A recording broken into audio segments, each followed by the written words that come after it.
हरे कृष्णा कृष्णा कृष्णा हरे हरे हरे राम राम राम हरे हरे। हरे कृष्णा सभी भक्तजनों को मेरा दंडवत प्रणाम। आज हम अध्याय 7 के 20वें नंबर श्लोक पर थोड़ी सी चर्चा करेंगे। इसमें भगवान यह उपदेश दे रहे हैं कि किस प्रकार के लोग देवताओं की पूजा में व्यस्त होते हैं, और यह बताने का यहाँ पर प्रयास है कि केवल भगवान कृष्ण ही हैं जिनकी शरण में हमको जाना चाहिए, क्योंकि भगवान कृष्ण के धाम को प्राप्त होना ही हमारा एकमात्र लक्ष्य है। मनुष्य के जीवन का परम सत्य है भगवान कृष्ण को जानना। तो इसी संदर्भ में भगवान यहाँ कह रहे हैं, कामैस्तैतै हृत ज्ञानः प्रपद्यन्ते अन्य देवता तम तम नियमम आस्थाय प्रकृत्या नियताः स्वया। अर्थात भगवान यहाँ पर कह रहे हैं कि जिनकी बुद्धि, ये जो भौतिक कल्मश हैं, ये जो हम सब लोग भौतिक विषयों में, पापों में उलझे हुए हैं, प्रतिदिन की चर्या में उलझे हुए हैं, इन सब के लिए कहा है तेई उनकी कैसे है, काम के वश में विभिन्न प्रकार की जो हमारी इच्छाएं हैं, जो हमारे लक्ष्य हैं, भौतिक लक्ष्य, उनमें जो उलझे हुए हैं वो क्या हैं, वे देवताओं की शरण में जाते हैं।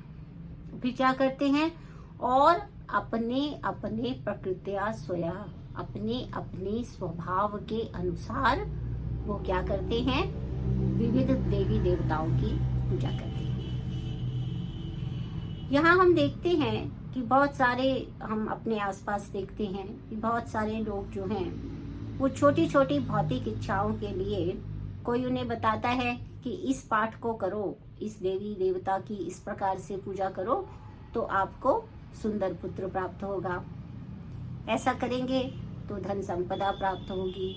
ऐसा करेंगे तो पद प्रतिष्ठा प्राप्त होगी। तो क्या है कि ये जो भौतिक कल्मश में, ये जो सारे भौतिक विषय हैं हमारे जो नश्वर हैं, उनमें जब तक हम उलझे रहते हैं तब तक क्या होता है कि हम भगवान की शरण में नहीं जाते हैं। तो भगवान की शरण में इसलिए नहीं जाते, ये हम क्या करते हैं, हम इन्हीं देवी देवताओं की, ये क्योंकि हमारे जो गुण है 3 सत्व रजस और तमस, हम ये निम्नतर गुण रज और तम के प्रभाव में विभिन्न प्रकार की आसक्तियों से, अटैचमेंट से ग्रसित रहते हैं, और हमें सदैव जो है वो अपना जो हमारा अहंकार है, अहम भाव है, उसकी पूर्ति करने की आकांक्षा रहती है, और इसीलिए हम भौतिक वस्तुओं के प्रति उद्यत होते हैं, प्रेरित होते हैं, इंस्पायर होते हैं। हमारी सारी जो ऊर्जा है वो कहाँ लग रही है, हमारी सारी ऊर्जा लग रही है उन भौतिक पदार्थों, उन भौतिक विषयों के पीछे भागने में,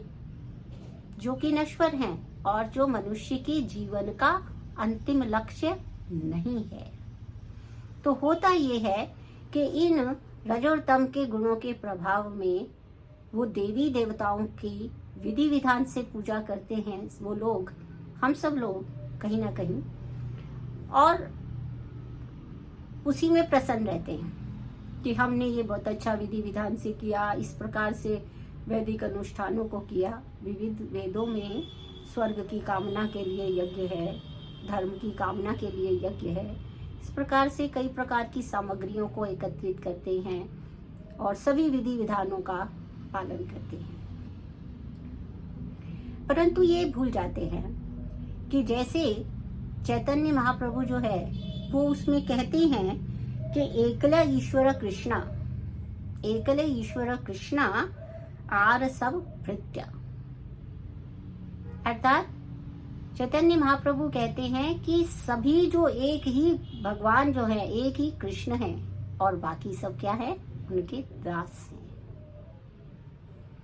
तो अब क्या होता है, जैसे छोटी छोटी सी कामनाएं होती हैं तो हम जो भगवान के दास हैं उन्हीं के पास चले जाते हैं और वो तुरंत हमें हमारी उस छोटी सी इच्छा को पूरी कर देते हैं और हम प्रसन्न हो जाते हैं। परंतु हमें इस भौतिक कल्मश से, इन भौतिक पापों से ऊपर उठना है। तो भगवान यहाँ बता रहे हैं कि जो ये भौतिक कल्मशों में उलझे हुए हैं, लेकिन यदि हम भौतिक इच्छाओं को त्याग सकते हैं तो बहुत ही अच्छी बात है। परंतु यदि हम इनको नहीं भी त्याग पाते हैं तो भी यदि हम भगवान के प्रति ही उद्यत होते हैं, हमारी भौतिक इच्छाएं भी हैं, फिर भी हम भगवान के प्रति ही उद्यत होते हैं, तो समय के साथ धीरे धीरे जो है वो ये भौतिक कल्मश अपने आप छूट जाते हैं। हरे कृष्णा। तो भगवान जो है वो यहाँ ऐसा बता रहे हैं और भागवतम में भी दूसरे स्कंद के 3 अध्याय के 10वें श्लोक में आया है कि अकामः सर्व कामो वा मोक्ष काम उदारधि। अकामः सर्व कामो वा मोक्ष काम उदारधि तीव्रेण भक्ति योगेन यजेत पुरुषम परम। अर्थात जो भागवतम है वो भी हमें ये बता रहा है कि चाहे हम कैसे हों, चाहे हम अकामः अकर्म कर रहे हों, अर्थात हमने अपने कर्म और उसके जो भी कर्म है वो कर्म और उसके जो फल हैं वो सब भगवान को समर्पित कर दिया है। अकामः सर्व कामो वा, यानी कि सभी प्रकार की कामनाओं सहित सकाम हम कर्म कर रहे हैं, या मोक्ष कामा उदारधि, या ऐसे उदार बुद्धि वाले लोग हैं जो कि मोक्ष की कामना के लिए कर्म कर रहे हैं, लेकिन तो भी तीव्रेण भक्ति योगेन, यदि वो भक्ति योग में आ जाते हैं, भक्ति योग में इतना प्रभाव है कि वो यजेत पुरुष परमा, यानी वो पुरुष को इन सारे भौतिक जो कल्मश हैं, जो हमारी भौतिक इच्छाएं हैं, जो ये सब हम कर रहे हैं, इनसे हमें मुक्त कर देती हैं। हरे कृष्णा। तो भागवतम भी यही कहता है। देखिए कितनी छूट दी है शास्त्रों ने हमें कि भले ही आप भौतिक इच्छाओं से दूर हैं तो अच्छा है, यदि दूर नहीं भी हैं तो भी यदि आप भगवान के शरण में चले जाते हैं, भगवान की तरफ उन्मुख हो जाते हैं, तो क्या होता है कि धीरे धीरे इस भक्ति योग की कृपा से, इस भक्ति योग से उन पापों से दूर होते चले जाते हैं और हर प्रकार से भगवान कृष्ण को ही परम सत्य मानकर उन्हीं के पास सब कुछ अपना समर्पित कर देना ही एकमात्र जो है वो हमारा जो मनुष्य है उसका एकमात्र धर्म यही है। क्योंकि अनेकों जन्मों तक जो ये हम लोग जो हैं वो बद्ध जीवन को जीते रहते हैं, अनेक जन्मों तक अनेक प्रकार की इच्छाएं रखते हैं, वो पूरी होती हैं, फिर दूसरी आ जाती हैं, फिर पूरी होती हैं, फिर तीसरी आ जाती है। इस प्रकार से जन्म जन्मांतर तक तब तक हम इस चक्र में बंधे रहते हैं जब तक हम इस बात पे नहीं पहुंचते कि वासुदेवम सर्वमिति, यानी सब कुछ जो है वो भगवान वासुदेव ही है। जो श्रद्धावान प्रपद्यते माम, ऐसा भगवान कहते हैं कि जो बहु नाम जन्मना मनते, जो बहुत सारे जन्मों के पश्चात श्रद्धा से मेरे पास आते हैं और ये समझ जाते हैं कि वासुदेवम सर्वम इति, तो वो ही हमारे ज्ञान को जो है वो मेरे पास आ सकते हैं, उन्हीं की जो भौतिक कल्मश हैं वो दूर हो सकते हैं। तो हम सब जो हैं आज इस श्लोक के माध्यम से ऐसा प्रयत्न करेंगे कि हमारी जो कामनाएं हैं, हमारी जो प्रकृति है, उस नियत प्रकृति के कारण हम विभिन्न प्रकार के बंधनों में बंधे हुए हैं और उन बंधनों से अपने आप को छुड़वाने का एकमात्र उपाय भगवान कृष्ण की शरण में जाना ही मानते हुए हम अन्य सभी छोटी मोटी जितनी भी इच्छाएं हैं उन सबको केवल और केवल भगवान के समक्ष रख दें और धीरे धीरे ये भौतिक कल्मश दूर होंगे और भक्ति योग से हमें इस संसार से त्राण मिल सकता है, मुक्ति मिल सकती है। हरे कृष्णा कृष्ण कृष्णा हरे हरे, हरे राम राम राम हरे हरे।